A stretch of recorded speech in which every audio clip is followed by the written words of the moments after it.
Assalamualaikum warahmatullahi wabarakatuh. Alhamdulillahirrabbilalamin. Puji dan syukur mari kita panjatkan kehadirat Allah subhanahu wa ta'ala. Salawat dan salam semoga selalu tercurah kepada teladan kita Nabi Muhammad SAW, kepada keluarganya, sahabatnya, dan mudah-mudahan kita menjadi umatnya yang mendapatkan syafaat di yaumil qiyamah. Amin ya Allah ya rabbal alamin. Para mahasiswi yang Bapak banggakan, mata kuliah yang akan kita kaji pada semester kali ini yakni mata kuliah kesejahteraan sosial dan pekerja sosial. Ada 5 bab yang insya Allah akan kita pelajari pada mata kuliah ini. Yang pertama itu pengantar kesejahteraan sosial. Ini nanti akan meliputi pengertian kesejahteraan sosial, kemudian ruang lingkup kesejahteraan sosial yang akan mencakup berbagai bidang, antara lain yang pertama pelayanan sosial. Ini akan mengkaji atau meliputi bidang pendidikan, kesehatan, dan perumahan. Yang kedua perlindungan sosial. Yang ketiga pemberdayaan masyarakat. Yang keempat rehabilitasi sosial. Dan yang kelima dari ruang lingkup kesejahteraan sosial ini yaitu jaminan sosial. Kemudian yang ketiga yang menjadi bahasan dari bab pertama yaitu tujuan kesejahteraan sosial. Tujuan utama kesejahteraan sosial di sini meningkatkan kualitas hidup manusia, mengurangi kemiskinan, ketimpangan sosial, dan menciptakan keadilan sosial bagi seluruh masyarakat. Bab yang kedua yaitu konsep dasar pekerja sosial. Ini akan meliputi pengertian pekerja sosial, kemudian peran dan fungsi pekerja sosial, antara lain yang satu fasilitator, kedua mediator, yang ketiga advokator, yang keempat konselor, dan yang kelima pemberdaya masyarakat. Fungsi pekerja sosial meliputi pencegahan masalah sosial, penanganan masalah, dan pengembangan potensi klien. Yang ketiga dari bab kedua ini nilai dan etika pekerjaan sosial. Pekerjaan sosial berlandaskan nilai kemanusiaan, keadilan sosial, penghormatan terhadap martabat manusia, dan tanggung jawab profesional. Bab yang ketiga masalah sosial dan kesejahteraan sosial. Ini akan meliputi juga pengertian masalah sosial, kemudian jenis-jenis masalah sosial yang akan mencakup kemiskinan, pengangguran, anak terlantar, disabilitas, kemudian penyalahgunaan narkoba, dan yang keenam kekerasan dalam rumah tangga. Bagian ketiga dari bab yang ketiga ini masalah sosial dan kesejahteraan sosial yaitu peran kesejahteraan sosial dalam penanganan masalah sosial. Kesejahteraan sosial berperan sebagai instrumen kebijakan dan pelayanan untuk mencegah, mengurangi, dan menyelesaikan masalah sosial secara berkelanjutan. Adapun bab yang keempat yaitu sistem dan lembaga kesejahteraan sosial. Ini meliputi yang pertama sistem kesejahteraan sosial. Ini terdiri dari pemerintah, masyarakat, dan lembaga swasta yang saling berkolaborasi dalam penyelenggaraan pelayanan sosial. Kemudian yang kedua, lembaga kesejahteraan sosial. Ini seperti tadi disebutkan, yang pertama lembaga pemerintah, kemudian lembaga swadaya masyarakat, kemudian yang ketiga lembaga sosial keagamaan, dan yang keempat lembaga internasional. Kemudian selanjutnya dari bab keempat ini yaitu peran lembaga dan pelayanan sosial. Lembaga kesejahteraan sosial berfungsi sebagai pelaksana program, penyedia layanan, dan pendukung kebijakan sosial. Dan bab yang terakhir dari materi kesejahteraan sosial dan pekerja sosial ini yaitu bab kelima, yaitu praktik pekerjaan sosial. Ini meliputi yang pertama bidang praktik pekerjaan sosial, mencakup kerjaan sosial individu dan keluarga, kemudian pekerjaan sosial kelompok, dan yang ketiga pekerjaan sosial komunitas. Kemudian dilanjutkan pembahasan tahapan praktek pekerjaan sosial. Yang pertama asesmen, yang kedua perencanaan intervensi, yang ketiga pelaksanaan intervensi, kemudian yang keempat evaluasi, dan yang kelima terminasi. Kemudian pembahasan terakhir dari bab kelima yaitu tantangan dan prospek pekerjaan sosial. Pekerja sosial ini menghadapi tantangan kompleksitas masalah sosial, keterbatasan sumber daya, serta tuntutan profesionalisme yang tinggi, namun memiliki prospek besar dalam pembangunan sosial berkelanjutan. Nah, itu 5 bab yang akan kita pelajari pada materi kuliah kesejahteraan sosial dan pekerja sosial. Kita pada kesempatan kali ini kita akan sepintas membahas atau sebagai pengantar dari materi kuliah ini bab yang pertama, yaitu pengantar kesejahteraan sosial. Kesejahteraan sosial secara umum memiliki arti adalah kondisi terpenuhinya kebutuhan dasar manusia baik secara material, spiritual maupun sosial, sehingga individu, keluarga, dan masyarakat mampu hidup layak, bermartabat, serta dapat menjalankan fungsi sosialnya secara optimal. Kesejahteraan sosial tidak hanya berkaitan dengan pemenuhan kebutuhan ekonomi, tetapi juga mencakup aspek pendidikan, kesehatan, perlindungan, keadilan sosial, dan partisipasi dalam kehidupan bermasyarakat. Itu pengertian secara umum dari kesejahteraan sosial. Adapun beberapa ahli memberikan atau berkontribusi mengartikan dari kesejahteraan sosial ini. Yang pertama ada Walter Alphen-Lander ini mengartikan kesejahteraan sosial adalah sistem terorganisasi dari pelayanan dan lembaga sosial yang bertujuan membantu individu dan kelompok agar mencapai standar hidup dan kesehatan yang memadai, serta hubungan sosial yang memuaskan. Kemudian yang kedua ada Jastrow. Menurut Jastrow, kesejahteraan sosial adalah suatu institusi sosial yang dirancang untuk membantu individu dan kelompok dalam mengatasi masalah sosial serta meningkatkan kualitas hidup mereka. Yang ketiga ada Midgley. Menurut beliau, kesejahteraan sosial merupakan kondisi kesejahteraan manusia yang dicapai melalui kebijakan sosial, program, dan pelayanan yang bersama.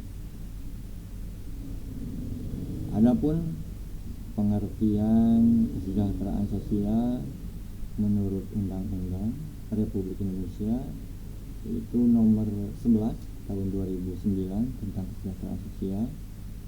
Kesejahteraan sosial ini adalah kondisi terpenuhinya kebutuhan material, spiritual, dan sosial warga negara agar dapat hidup layak dan mampu mengembangkan diri sehingga dapat melaksanakan fungsi sosial.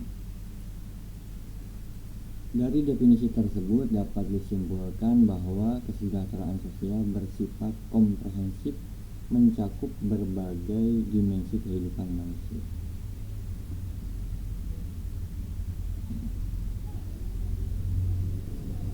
Kemudian bagian kedua dari bab 1 yaitu ruang lingkup kesejahteraan sosial.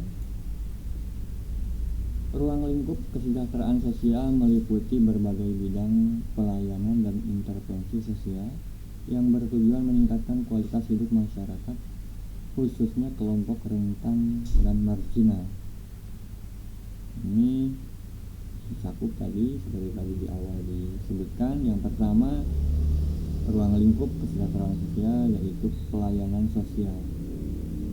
Pelayanan sosial merupakan upaya yang dilakukan oleh pemerintah dan masyarakat untuk memenuhi kebutuhan dasar manusia. Apa saja kebutuhan dasar manusia? Ini meliputi berbagai bidang. Yang pertama, bidang pendidikan. Pelayanan pendidikan bertujuan meningkatkan kualitas sumber daya manusia. Ini bisa melalui yang pertama, akses pendidikan yang merata. Kemudian yang kedua, pendidikan formal, non formal, dan informal. Kemudian yang ketiga, bantuan pendidikan bagi masyarakat miskin. Kemudian juga bisa pendidikan inklusif bagi penyandang disabilitas. Pendidikan dipandang sebagai sarana utama mobilitas sosial dan pengentasan kemiskinan jangka panjang. Kemudian bidang yang kedua yaitu bidang kesehatan. Ini mencakup pelayanan kesehatan dasar dan lanjutan, kemudian pencegahan penyakit dan promosi kesehatan, kemudian jaminan kesehatan masyarakat, dan pelayanan kesehatan bagi kelompok rentan, lansia, ibu, dan anak. Kesehatan yang baik merupakan prasyarat utama dari kesejahteraan sosial. Kemudian bidang yang ketiga dari pelayanan sosial yaitu perumahan. Pelayanan perumahan bertujuan menyediakan tempat tinggal yang layak, aman, dan sehat melalui program layak huni, itu program rumah layak huni, kemudian penataan kawasan kumuh, kemudian bantuan perumahan bagi masyarakat berpenghasilan rendah. Kemudian ruang lingkup yang kedua dari kesejahteraan sosial yaitu perlindungan sosial. Perlindungan sosial adalah upaya untuk melindungi individu dan kelompok dari risiko sosial seperti kemiskinan, bencana, kekerasan, dan diskriminasi. Bentuk perlindungan sosial ini meliputi bantuan sosial baik tunai ataupun non-tunai, perlindungan anak, perempuan, dan penyandang disabilitas, kemudian perlindungan korban kekerasan dan eksploitasi, dan yang terakhir perlindungan saat terjadi bencana alam dan sosial. Perlindungan sosial berfungsi sebagai jaring pengaman sosial, istilahnya disebut social safety net. Kemudian ruang lingkup selanjutnya yaitu pemberdayaan masyarakat. Pemberdayaan masyarakat bertujuan meningkatkan kemampuan, kemandirian, dan partisipasi masyarakat dalam pembangunan sosial. Ciri utama pemberdayaan masyarakat: mengembangkan potensi dan kapasitas masyarakat, mendorong partisipasi aktif masyarakat, mengurangi ketergantungan pada bantuan, membangun kesadaran kritis dan solidaritas sosial. Contoh program pemberdayaan ini bisa yang pertama pelatihan keterampilan kerja. Kemudian yang kedua pengembangan usaha mikro. Yang ketiga kelompok usaha bersama, disingkat KUBE, KUBE, kelompok usaha bersama. kemudian program pemberdayaan berbasis komunitas. Ruang lingkup selanjutnya rehabilitasi sosial. Rehabilitasi sosial merupakan proses pemulihan dan pengembangan kemampuan sosial individu yang mengalami masalah sosial. Sasaran rehabilitasi sosial antara lain penyandang disabilitas, anak terlantar, lansia terlantar, kemudian gelandang dan pengemis, dan korban penyalahgunaan narkoba. Tujuan rehabilitasi sosial ini agar individu mampu berfungsi kembali dalam masyarakat, kemudian memiliki kemandirian sosial dan ekonomi, juga mendapatkan kembali harga diri dan peran sosial. Ruang lingkup selanjutnya yaitu jaminan sosial. Jaminan sosial adalah sistem perlindungan sosial yang menjamin seluruh masyarakat untuk memenuhi kebutuhan dasar hidup yang layak. Bentuk jaminan sosial ini meliputi jaminan kesehatan, jaminan kecelakaan kerja, jaminan hari tua, jaminan pensiun, jaminan kematian. Di Indonesia, jaminan sosial dilaksanakan melalui sistem jaminan sosial nasional.